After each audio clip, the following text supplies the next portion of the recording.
Hi friends, very good afternoon. आज Sunday है तो मैंने सोचा कि आज एक नया वीडियो बनाते हैं, इंफॉर्मेटिव वीडियो। और उसके लिए मैंने आज आपको एक बड़ा इंपॉर्टेंट सा वीडियो बनाने के लिए सोचा। आरटीआई कैसे डालें। बहुत से लोग जानते होंगे कि आरटीआई नाम सुना होगा। आरटीआई के तहत हम लोग सूचना मांग सकते हैं किसी भी विभाग से, लेकिन शर्त यह है कि वो विभाग क्या होना चाहिए, सरकारी होना चाहिए, गवर्नमेंट डिपार्टमेंट होना चाहिए। किसी प्राइवेट व्यक्ति से या किसी प्राइवेट ऑर्गेनाइजेशन से हम सूचनाएं नहीं मांग सकते। केवल सरकारी विभागों पे लागू है। पहली बात, ये 2005 में एक अधिनियम आया था, पार्लियामेंट में इसको पास कराया गया था, और वो इसलिए था ट्रांसपेरेंसी बढ़ाने के लिए कि किस विभाग में क्या हो रहा है सब लोग आराम से देख सकें। और निश्चित रूप से सूचना देनी पड़ेगी, ये विभागाध्यक्ष की जिम्मेदारी है कि उसको सूचना देनी ही देनी पड़ेगी।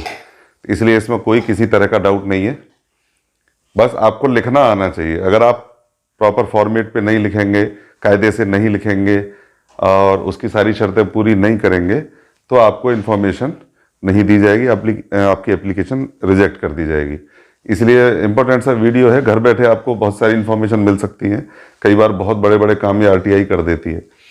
तो आइए दोस्तों, देखते हैं आरटीआई कैसे लिखें। यहाँ मैंने लिखा है आरटीआई कैसे लिखें, आरटीआई कैसे लिखें या सूचना कैसे मांगें। तो इसमें एक बहुत इंपॉर्टेंट सी बात यह है कि ओनली फॉर गवर्नमेंट डिपार्टमेंट, ये जो आपके सरकारी विभाग हैं केवल उन्हीं पे लागू है, प्राइवेट पे नहीं है। ये ध्यान रखें कि आप किसी दुकानदार को या किसी बिजनेसमैन को सूचना डालने लगे और फिर कहें कि भाई, तो वो नहीं देगा, केवल सरकारी विभागों पे लागू है। अच्छा, इसका जो प्रारूप है दोस्तों उसको ध्यान से समझ लेते हैं। सबसे पहले हम ऊपर लिखेंगे जन सूचना का अधिकार अधिनियम 2005, खाली इतना लिख दें, या इसके बाद के अंतर्गत या के अधीन, के अंतर्गत ये भी लिख सकते हैं। ठीक है, जन सूचना का अधिकार अधिनियम 2005 के अंतर्गत, सबसे ऊपर ये लिखेंगे। उसके बाद हम हेड डालेंगे। पहला इसका हिस्सा ये हो गया, आप समझ लीजिए अच्छे से। दूसरा इसका हो गया हेड। हेड का मतलब होता है कि जिसको भी हम लिखते हैं, जिसको हम संदर्भित करके लिखते हैं, तो वो कौन होता है, उस विभाग का जो जन सूचना अधिकारी होता है उसको हम लिखते हैं। अब इसमें सवाल ये आता है कि जन सूचना अधिकारी उस विभाग का है कौन, आपको कैसे पता चलेगा। तो आप विभाग का नाम डाल दें और जन सूचना अधिकारी डाल दें, तो उससे जो भी होगा उसके पास वो लेटर आपका पहुंच जाएगा, प्रार्थना पत्र पहुंच जाएगा। तो इसमें जन सूचना अधिकारी और विभाग का नाम आप डाल सकते हैं। जैसे मान लीजिए कि मुझे जिला पंचायत के लिए लिखना है ये लेटर, तो मैं क्या लिखूंगा, जन सूचना अधिकारी, और यहाँ लिख देंगे जिला पंचायत, आपके शहर का नाम और एड्रेस उसका जहाँ पे जिला पंचायत का कार्यालय है। ठीक है, कार्यालय जन सूचना अधिकारी, कार्यालय जिला पंचायत, और फिर शहर का नाम, पता। और किसी, अगर हमको डिस्ट्रिक्ट मजिस्ट्रेट को, जिलाधिकारी को लिखना है, जिलाधिकारी के कार्यालय से सूचना चाहिए, या मुख्य विकास अधिकारी के कार्यालय से सूचना चाहिए, तो यहाँ पे हम मुख्य जन सूचना अधिकारी, विभाग का नाम लिख देंगे, मुख्य विकास अधिकारी या विकास भवन जो भी आपका नाम है, या कार्यालय जिलाधिकारी, और फिर उसका एड्रेस। ठीक है, ये वाला हो गया। इसके बाद सैल्यूटेशन महोदय, ये लिखते हुए फिर यहाँ पर आएगा नंबर 4 कंटेंट। ये कंटेंट है, इसमें ये बहुत जरूरी है लिखना, ये आप देख लीजिए। यहाँ पे हम लिखेंगे मैं भारत का नागरिक हूं, मैं भारत का नागरिक हूं। सूचना मांगने के लिए भारत का नागरिक होना जरूरी है कानूनन, तो ये आपको बताना पड़ेगा कि आप भारत के नागरिक हैं। मैं भारत का नागरिक हूं एवं सूचना का अधिकार अधिनियम, यहां लिख दीजिए 2005। हालांकि हमने ऊपर लिख दिया है, तो अगर यहां भी नहीं भी लिखेंगे तब भी कोई दिक्कत नहीं है।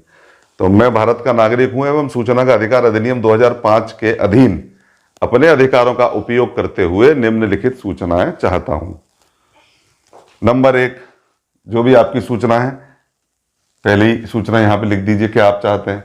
मान लीजिए आप चाहते हैं कि किसी विधायक जी ने क्या काम करवाया है अपनी विधायक निधि से, तो आप बता दें कि माननीय विधायक, और जहां के भी विधायक हो उनका नाम, की विधायक निधि से, विधायक निधि से वर्ष इतने से इतने के मध्य कराए गए विकास कार्य, कराए गए विकास कार्य। ठीक है, तो ये सूचना एक हो गई। इसी तरह से दूसरी सूचना, कोई भी सूचना आप जो चाहते हैं, अच्छी बात यह है कि आप किसी को परेशान करने के लिए इसका प्रयोग ना करें, ये बड़ी समझने की बात है। आप इसको अपना, जब आपको किसी काम की ज़रूरत हो और जो आसानी से सूचना ना मिल रही हो, कोई विभाग बदमाशी दिखा रहा हो, तब आप इसका प्रयोग करें। और आप अगर उससे सीधे सीधे संबंधित हैं तब तो उसमें पढ़ें, नहीं तो इससे ना पढ़ें, क्योंकि बेकार किसी को परेशान, देखिए सरकारी अधिकारियों की भी बहुत समय की बर्बादी होती है। तो ज़रूरत हो तभी इसका उपयोग करें। तो इस तरह से 3 या 4 सूचनाएं आप इसमें लिख सकते हैं। और 4 सूचनाएं लिखने के बाद, 4 से ज़्यादा सूचनाएं इसमें नहीं लिखनी चाहिए।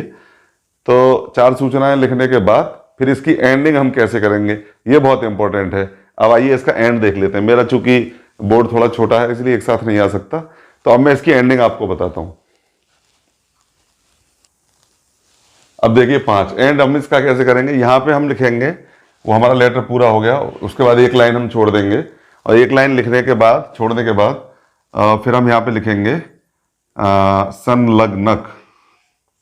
संलग्नक अंग्रेजी में एनक्लोज कर सकते हैं। आप इसका इंग्लिश वर्जन भी लिख सकते हैं अगर इंग्लिश में लिखना चाहें तो यहाँ हो जाएगा right to information act, under right to information act 2005, ठीक है, ये हो जाएगा। और यहाँ हो जाएगा to information officer, public information officer, विभाग का नाम हो जाएगा, और फिर अपनी बात जो कहनी है वो आप कह देंगे। संलग्नक में अगर आपको लिखना है तो यहाँ एनक्लोज्ड लिख देते हैं, एनक्लोज्ड, ठीक है।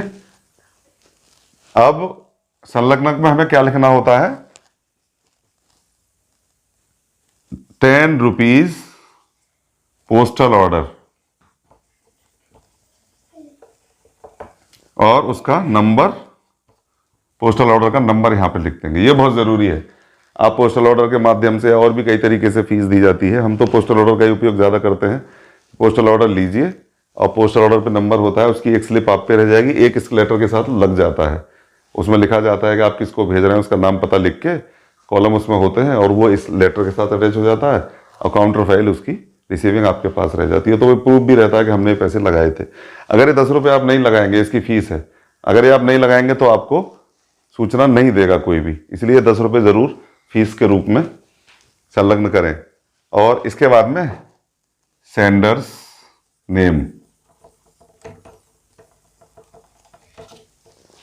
सेंडर्स नेम लिख दें या एप्लीकेंट लिख दें,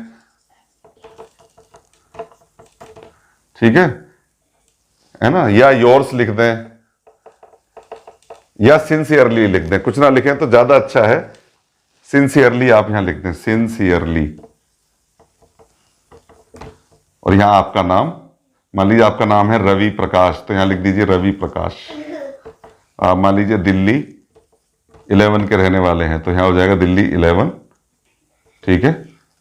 और यहां आपका फोन नंबर जरूरी है, फोन नंबर जरूर होना चाहिए आपका, क्योंकि अगर कहीं कोई कमी है, कोई किसी को बात करनी है, तो आप फोन नंबर से बात करके और उस प्रॉब्लम को शॉर्ट आउट कर सकते हैं।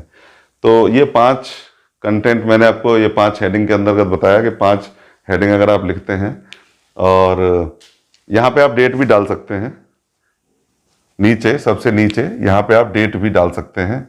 और अगर यहाँ पे डेट ना डालें तो यहाँ पे भी डेट डाल सकते हैं, ठीक है, यहाँ पे भी डेट डाल सकते हैं। जैसे ये तो दिल्ली हो गया, ये भी डेट जैसा ही लग रहा है, दिल्ली 11, ठीक है। इसके बाद दिनांक यहाँ पे डाल सकते हैं आप, और उसके बाद फ़ोन नंबर लिख सकते हैं। इधर या इधर कहीं भी डेट भी डाल दें, जिससे पता रहे कि किस तारीख में आपने ये लिखी है। क्योंकि अगर आपको कोई जवाब नहीं देगा तो आपको फर्स्ट अपील करनी पड़ेगी इसकी, और फर्स्ट अपील में पेनल्टी लगती है विभाग के ऊपर, और वो पेनल्टी सीधी सीधी जो एप्लीकेंट होता है, जिसने सूचना मांगी है, उसको मिलती है। तो ये कागज़ भेजने के बाद इनकी फ़ोटोकॉपी करवा के अपने पास रख लें, और पोस्टल ऑर्डर की फ़ोटोकॉपी करवा के अपने पास रख लें, और पोस्टल आर्जर जो आपने काउंटर फाइल है वो संभाल के रखें, और इसकी जो रजिस्ट्री या स्पीड पोस्ट आप करवाएंगे उसकी भी रिसीट आप अपने पास संभाल के रख लें। तो जब आप उसको इंफॉर्मेशन 1 महीने के अंदर आपको नहीं मिलेगी, इसका जो समय होता है वो 1 महीना होता है, 30 दिन। 30 दिन के अंदर आपकी चिट्ठी जाने से 30 दिन के अंदर उनको ये सूचना देनी पड़ेगी विभाग को, किसी भी विभाग को। तो अगर वो 30 दिन के अंदर सूचना नहीं देते तो आप फर्स्ट अपील, प्रथम अपील अधिकारी को कर सकते हैं। ये मैं अगले वीडियो में बताऊंगा। मैंने सेकंड अपील तक किया है, 1-2 बार मेरा एक आध ऐसा इशू हो गया था, तो सेकंड अपील तक मैंने किया था, तो इसमें कहीं कोई डाउट नहीं है कि अच्छी व्यवस्था है और इसमें होता है, एक्शन होता है। तो मैं आपको सेकंड अपील तक की बताऊंगा कि कैसे आप मुख्यालय तक जाएंगे और कैसे वहाँ पे सुनवाई होती है, सारी चीज़ें अगले वीडियो में। अच्छा, एक चीज़ और मैं इंपॉर्टेंट आपको बताना भूल गया कि जन सूचना अधिकारी, अगर आप कहीं कंफ्यूज हैं, आपको पता नहीं चल रहा है, तो आप वहाँ के डिस्ट्रिक्ट मजिस्ट्रेट का नाम भी लिख सकते हैं। सीधा आप लिख सकते हैं जिलाधिकारी, ऊपर जिलाधिकारी लिख दें और फिर विभाग का नाम लिख दें, क्योंकि जिलाधिकारी सबके हेड होते हैं। तो जिलाधिकारी के नाम से विभाग का नाम जाएगा, तो जिलाधिकारी अपने आप जो भी संबंधित उसका जन सूचना अधिकारी होगा उसके पास अपने आप भेज देंगे। तो उसमें परेशान होने की बात नहीं है कि मुझे उसका नाम नहीं पता, कौन अधिकारी है नहीं पता। तो यहाँ ये जिलाधिकारी और ये लिखें और अपना कंटेंट लिख के ठीक से फॉर्मेट के साथ इधर एनक्लोज कर दें और इधर अपना नाम, पता, फ़ोन नंबर लिख दें और निश्चित रूप से 1 महीने के अंदर आपके पास सूचना आ जाएगी। इसमें एक चीज़ और मैं आपको बता दूं, इसमें कुछ चीज़ें ऐसी हैं कि उनकी सूचना नहीं दी जाती है।